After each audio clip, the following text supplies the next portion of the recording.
talk to us about when and we're going to start to shift towards the brand question here, is moving away from the individual borrower's perspective for a second and more shifting towards an understanding of the brand.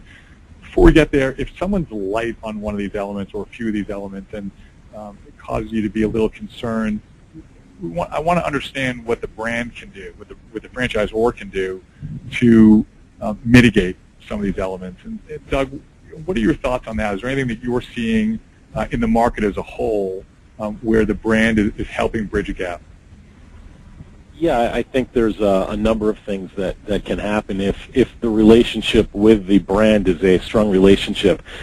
In some cases, the franchise company may offer up a partial guarantee on the loan for specific loans where they believe in the franchisee and maybe some of the credit conditions are a little tight for us to help us get over the hump.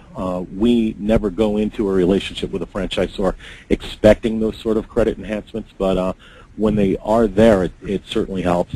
Also on the back end, if there is help from the franchisor in terms of their assistance if we're in a default situation with the borrower, that also gives us some comfort to take a little bit more risk on the front end if we know we're going to get some assistance on the back end.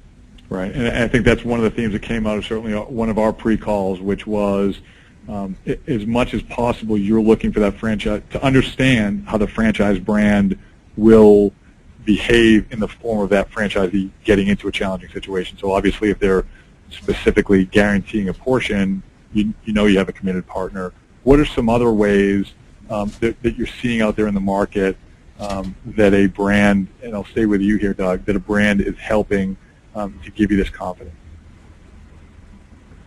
Well, again, it's more so on the front end. It would include things like helping us understand the degree of due diligence that the franchisor is involved in site selection, which, as everyone knows, is just so critical in the success of the business. And I would say, again, on the back end, it's what can they do to assist us in the event that we have a problem franchisee that's struggling, whether it's for personal reasons or just not a good fit for them in terms of trying to remarket it or in possibly even reacquiring the store. Those sort of things will go a long, long way.